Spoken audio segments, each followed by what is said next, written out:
Hello, welcome back to our YouTube channel that is हरघर शिक्षा bye एला.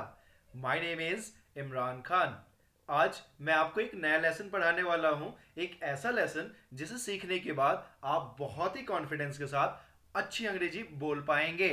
और वो भी मैं आपको हिंदी में पढ़ाने वाला हूं ताकि आपके एक एक कॉन्सेप्ट्स को बहुत ही अच्छे से क्लियर किया जा सके और अंग्रेजी बोलने में कोई भी डर रह न जाए. तो चलिए स्टार्ट करते हैं. अगर आप हमारे YouTube चैनल पे नए हैं तो YouTube चैनल को सब्सक्राइब कर लें, बेल आइकन दबा लें ताकि आपको हमसे रिलेटेड जितनी भी वीडियोस हैं वो टाइम टू टाइम सबसे पहले पहुंच सके. Let's start our new lesson. तो आज हम सीखने वाले हैं future perfect tense. Future perfect tense क्या होता है, कैसे इसका प्रयोग होता है और कहां पे प्रयोग होता है, आज हम इस लेसन में सीखेंगे. Let's get started. तो देखिए, फ्यूचर परफेक्ट टेंस जो है ये दादाजी के तीसरे पोते, मतलब आप सोच रहे होंगे कि ये दादाजी कौन है, पोता कौन है. तो आप इसको कहानी को पूरा समझने के लिए आप हमारा प्रीवियस लेसन देखिएगा जिसमें मैंने दादाजी की कहानी समझाई है. इस टेंस को जो तीन होते हैं, प्रेजेंट, पास्ट और फ्यूचर, और इस प्रेजेंट के चार, पास्ट के चार और फ्यूचर के चार चार होते हैं, इन सब को मैंने एक कंबाइंड स्टोरी बनाई है, दादाजी की कहानी, जिसके अंदर मैंने बहुत ही आसान तरीके से एक इमेजिनेशन वे में आपको पढ़ाने की कोशिश की है. तो आप पहले जाकर पिछला वीडियो देखिए ताकि आपको पूरा का पूरा समझ में आए. तो आज हम पढ़ेंगे दादाजी के तीसरे बेटे मतलब फ्यूचर टेंस के तीसरे पोते के बारे में, जिसका नाम है फ्यूचर परफेक्ट टेंस. तो चलिए स्टार्ट करते हैं. वीडियो के साथ अंत तक बने रहें ताकि आपको पूरा का पूरा लेसन अच्छे से समझ में आए. और अंत में मैं आपको दूंगा एक सरप्राइज चैलेंज जो आपको एक्सेप्ट करना है और आपको अपनी इंग्लिश की लेवल चेक करनी है. तो अंत तक हमारे साथ बने रहें. Let's start today's class. So the headline is future perfect tense. Future perfect tense का प्रयोग हम कब करते हैं, लेट्स अंडरस्टैंड फर्स्ट. देखिए, सबसे पहले हम समझेंगे पहचान. जब भी किसी हिंदी वाक्य के अंत में क्या आ जाए, चुका होगा, चुकी होगी, चुके होंगे आए, या फिर लिया होगा, दिया होगा, किया होगा आदि आए, तो हम इस लेसन का प्रयोग करते हैं. मतलब जब भी किसी हिंदी वाक्य के अंत में चुका होगा, चुकी होगी, चुके होंगे, या फिर लिया होगा, दिया होगा, या फिर किया होगा आए, तो हम इसका प्रयोग करते हैं. नेक्स्ट देखेंगे हम, अर्थात कोई भी ऐसा कार्य जो पूरी तरह से हो गया होगा, मतलब हो गया होगा या फिर हो चुका होगा. कब? भविष्य में. क्यों? क्योंकि हम भविष्य का परफेक्ट टेंस पढ़ रहे हैं. नाउ हम देखते हैं कुछ हिंदी में इसके एग्जाम्पल. जैसे वह स्कूल जा चुका होगा, मम्मी ने खाना बना लिया होगा, राजू के पापा ने दुकान बंद कर दी होगी, पापा की फ्लाइट उड़ान भर चुकी होगी आदि भविष्य में. अर्थात आप देख रहे हैं इन सभी वाक्य के अंत में, आप देख रहे हैं इन सभी वाक्य के अंत में चुका होगा, लिया होगा, पापा ने दुकान बंद कर दी होगी, पापा की फ्लाइट क्या हो गई होगी, उड़ान भर चुकी होगी. मतलब इन सब में आप देख रहे हैं कि प्रयोग किसका हो रहा है, चुका होगा, चुकी होगी, चुके होंगे का. नाउ हम अब सीखेंगे कि ऐसे वाक्य को, ऐसी बातें जो हम करते हैं, उन बातों को इंग्लिश में कैसे ग्रामर के अकॉर्डिंग बोल सके, और वो भी फ्लुएंसी के साथ. तो let's get started. Here I have given you the सबसे पहले first example, that the rule, this is the rule, it is called affirmative. So affirmative sentence are those sentence, मतलब affirmative sentence वो सारे sentence होते हैं जिसमें हम सकारात्मक बातें करते हैं. सकारात्मक बात के मतलब जैसे उसने खाना बना लिया होगा, मेरी मम्मी ने अपने बेटे से बात कर ली होगी, हम लोगों ने अपना टास्क कर लिया होगा, बारिश हो गई होगी. अर्थात कोई भी ऐसा काम जो पूरी तरह से हो चुका होगा भविष्य में, तो हम उसके लिए इसका प्रयोग करते हैं. दरअसल यहाँ पे सकारात्मक बातें हो रही है, अफर्मेटिव. हम बातें चार तरीके से करते हैं, या तो अफर्मेटिव, नेगेटिव इंटरोगेटिव या इंटरोगेटिव नेगेटिव, इन चारों ही तरीकों को हम अभी सीखेंगे। बट सबसे पहला तरीका जो है वो है अफर्मेटिव का, वो है अफर्मेटिव का। तो चलिए हम अफर्मेटिव पे ध्यान देते हैं। तो अफर्मेटिव का जो रूल है उसमें है सब्जेक्ट, उसके बाद विल, फिर हैव लगेगा, इसमें आपको वर्ब की थर्ड फॉर्म लगेगी प्लस ऑब्जेक्ट। वर्ब की थर्ड फॉर्म आप जानते होंगे, इसे हम पास्ट पार्टिसिपल वर्ब भी कहते हैं। अब एग्जाम्पल है हमारे सामने, मम्मी ने खाना, मम्मी खाना बना चुकी होगी, मतलब मम्मी ने खाना बना लिया होगा। तो ये साधारण बातें हैं। तो सबसे पहले इसमें देख पूछिए कि मम्मी ने खाना बना लिया होगा या मम्मी खाना बना चुकी होगी। तो इसमें हम अगर इंग्लिश बनाने की इसे कोशिश करेंगे तो हम ये पूछेंगे कि खाना किसने बनाया होगा। मम्मी ने, किसने, मम्मी ने। मम्मी क्या बनेगी, सब्जेक्ट। मम्मी क्या होंगी, सब्जेक्ट। सब्जेक्ट किसे कहते हैं, कर्ता। सब्जेक्ट का मतलब कर्ता। पहले ही लेसन में मैंने आपको ये सब चीजें समझाया है, सब्जेक्ट क्या होता है, ऑब्जेक्ट क्या होता है, हेल्पिंग वर्ब क्या होता है, वर्ब क्या होता है, प्रेडिकेट क्या होता है। अगर आपने वो वीडियो नहीं देखी है तो लिंक डिस्क्रिप्शन बॉक्स में दिया गया है, आप वहां से जाकर सब्जेक्ट ऑब्जेक्ट पहले समझ लें, फिर इस लेसन को समझें। तो यहाँ पे सब्जेक्ट कौन है, मॉम। मॉम के साथ क्या लगेगा, विल हैव। विल हैव मैंने डाला, ठीक है। फिर उसके बाद क्या रहा है, वर्ब। तो वर्ब का फर्स्ट फॉर्म जो है वो क्या होता है, कुक। वर्ब की फर्स्ट फॉर्म यहाँ पे क्या है, कुक। कुक मीन्स खाना बनाना। तो वर्ब की थर्ड फॉर्म यहाँ पे क्या लगेगी, कुक्ड। और फूड मीन्स भोजन। So mom will have cooked food. Mummy ने खाना बना लिया होगा या मम्मी खाना बना चुकी होगी। नेक्स्ट एग्जाम्पल देखते हैं, वह कार्यालय से घर आ गए होंगे। तो वह कार्यालय से घर आए गए हों मतलब he will have returned to home from office, मतलब कार्यालय से। नाउ अब हम दूसरा तरीका सीखेंगे, दैट इज नेगेटिव। नेगेटिव का मतलब होता है नकारात्मक।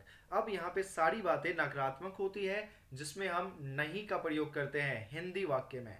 जैसे आप यहाँ पे देख रहे हैं, मम्मी खाना नहीं बना चुकी होगी। अभी हमने ऊपर सकारात्मक देखा जिसमें हमने पॉजिटिव बातें की, मम्मी ने खाना बना लिया होगा या बना चुकी होगी। यहाँ पे अब सेम बातें हैं कि मम्मी ने खाना नहीं बनाया होगा या मीन मम्मी खाना नहीं बना चुकी होगी। तो ऐसे बातें को करने के लिए हम नॉट का प्रयोग करेंगे विल के बाद। रूल देखिए, subject will, not, have and then verb की third form, then object. Affirmative और नेगेटिव में बस इतना अंतर है कि अफर्मेटिव में ये नॉट नहीं होता है और इसमें विल के बाद नॉट लग जाता है, तो ये नेगेटिव बन जाता है। विल के बाद आप नॉट लगाएंगे तो नेगेटिव, और अगर नॉट इसमें से आप हटा देते हैं तो ये अफर्मेटिव हो जाता है। Now let's understand the lesson. Here the example says mummy खाना नहीं बना चुकी होगी। तो रूल के हिसाब से सब्जेक्ट पहले आएगा, mummy, mom will not have cooked food. Mom will have not, mom will not have cooked food. तो नॉट जो है तीसरे नंबर पे आएगा, ठीक है। उसके बाद देखते हैं, वह कार्यालय से घर नहीं आए होंगे। तो ही विल नॉट, नॉट मतलब नहीं, he will not have returned to home from office. He will not have returned to home from office, मतलब वह कार्यालय से घर नहीं आ चुके होंगे। तीसरा एग्जाम्पल हम देखेंगे, तीसरा जो तरीका है बातें करने का वो है इंटरोगेटिव। इंटरोगेटिव में हम अब प्रश्न करते हैं। अब हम यहाँ पे प्रश्न कर रहे होते हैं, जैसे कि क्या मम्मी ने खाना बना लिया होगा, क्या तुम्हारे भाई ने परीक्षा दे दी होगी, क्या एग्ज़ाम ख़त्म हो गया, क्या हम लोगों ने क्रिकेट खेल लिया होगा। इस तरीके की जो बातें होती है, इन सब बातों को हम इंटरोगेटिव सेंटेंस के अंदर बनाते हैं। जैसे कि एग्जाम्पल देखेंगे, क्या क्या मम्मी खाना बना चुकी होगी। क्या मम्मी खाना बना चुकी होगी या फिर क्या मम्मी ने खाना बना लिया होगा। दोनों ही बातें करने के लिए हम हेल्पिंग वर्ब को पहले यूज करेंगे। तो हेल्पिंग वर्ब आप देख रहे हैं विल पहले आ गया, बाकी सारी चीजें ऑलमोस्ट सेम है। विल के बाद सब्जेक्ट कौन है, मॉम। तो will mom have cooked food. Will mom have cooked food, क्या मम्मी ने खाना बना लिया होगा। Very good. Next one example देखेंगे, क्या वह कार्यालय से घर आ गए होंगे? क्या वह कार्यालय से घर आ गए होंगे? तो जब भी हिंदी में, हिंदी वाक्य में क्या पहले आ जाए तो आप समझ जाना कि ये इंटरोगेटिव सेंटेंस है, इसमें उस सेंटेंस का हेल्पिंग वर्ब पहले आएगा। तो क्या वह कार्यालय से घर आ गए होंगे? Will he have return to home from office? क्या होगा? आप रिपीट कीजिए मेरे साथ। Will he have return to home from office? Very good.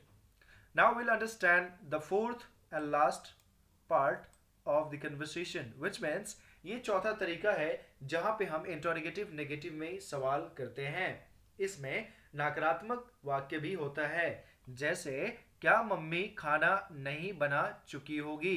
तो इसमें आप अगेन देखेंगे नहीं आ गया तो उसके लिए नॉट लग जाएगा सब्जेक्ट के बाद। रूल्स देखेंगे, विल पहले है क्योंकि क्या शुरू में है, उसके बाद सब्जेक्ट लगेगा, ठीक है, मम्मी यहाँ पे सब्जेक्ट है, उसके बाद ये नकारात्मक है, नहीं लगा हुआ इसमें, तो इसलिए नॉट का भी प्रयोग होगा। फिर have plus V3 plus object. Last में क्वेश्चन मार्क जरूर आप डालेंगे। अगर क्वेश्चन मार्क आप नहीं डालते हैं तो आपका सेंटेंस गलत हो जाएगा। तो लेट्स सी हियर, क्या मम्मी खाना नहीं बना चुकी होगी? Will mom not have cooked food? दूसरा देखेंगे, क्या वह कार्यालय से घर नहीं आ गए होंगे? Will he not have, will he not have returned to home from office? ठीक है, did you understand this? Okay, now देखिए गाइस, मैं आपको एक बार फिर से समराइज करता हूं और आपको मैं एक बार क्विक समरी देता हूं। फ्यूचर परफेक्ट टेंस का प्रयोग हम तब करते हैं जब कोई भी कार्य पूरी तरह से भविष्य में हो गया होगा या हो चुका होगा। इन बातों को हम चार तरीके से करते हैं: affirmative, negative, interrogative, interrogative negative. ठीक है, अफर्मेटिव में साधारण बातें करेंगे, जैसे मैंने तुम्हें किताब दे दी होगी, यह अफर्मेटिव है। नेगेटिव इसका बनेगा, मैंने तुम्हें किताब नहीं दी होगी, ठीक है, यह नेगेटिव। तीसरा है इसका, क्या मैंने तुम्हें किताब दी होगी? Will I have, will I have given you book, right, ये तीसरा है। चौथा है इसका है इंटरोगेटिव नेगेटिव। तो इसमें होता है क्या मैंने तुम्हें किताब नहीं दी होगी? Will I have, will I not have given you book? ठीक है, तो चार तरीके से बना। I will have given you book, affirmative. I will not have given you book, negative. Will I have given you book, question mark, interrogative. Will I not have given you book, interrogative negative, question mark. तो ये चार तरीके से हम कोई भी बातें करते हैं भविष्य में। ठीक है, तो ये चार तरीका था। I hope this is clear to you. अगर आपको ये पूरी तरह से समझ में आ गया है तो नीचे मैं अब कुछ चैलेंज दे रहा हूं आपको, अब चैलेंज एक्सेप्ट कीजिए। It's time to hit the challenge button. Let's go down. Let's see here, so there is a challenge for you, right? तुम्हारे पापा ट्रेन में बैठ चुके होंगे। दूसरा है इमरान सर अंग्रेजी पढ़ा चुके होंगे। तीसरा है वह अपनी मम्मी के साथ बाजार गई होगी। चौथा है उसने अपने दोस्त से पैसे ले लिए होंगे। ये चार चैलेंज है और ईच क्वेश्चन पे आपको मिलेगा 5 मार्क्स। अगर आपने चारों के चारों सही बना दिए तो आपको मिलेंगे 20 मार्क्स। ठीक है, तो लेट्स सी किसे कितना मार्क्स आता है। आप चारों के इन चारों सेंटेंस को कमेंट बॉक्स में कमेंट करके कमेंट कीजिए अभी के अभी, और आपके मार्क्स आपके कमेंट के ऊपर रिस्पॉन्स में हमारी टीम आपको दे देगी। हमारे साथ अंत तक बने रहने के लिए आपका बहुत बहुत धन्यवाद। ऐसे ही और भी वीडियोस पाने के लिए आप हमारे चैनल को सब्सक्राइब कीजिए, और साथ में हमारा शॉर्ट्स बाय एला का एक और चैनल है, उसे भी सब्सक्राइब कर लीजिए ताकि आपको शॉर्ट्स से रिलेटेड भी वीडियोस पहुंच सके। साथ में हमारा एम इंग्लिश लैंग्वेज एकेडमी का आप इंस्टाग्राम पेज भी फॉलो कर सकते हैं, जहां पे आपको एडवांस वोकैबुलरीज वगैरह सिखाया जाता है। However, if you find any problem, you can drop me a message in the description box. I have mentioned my direct contact number.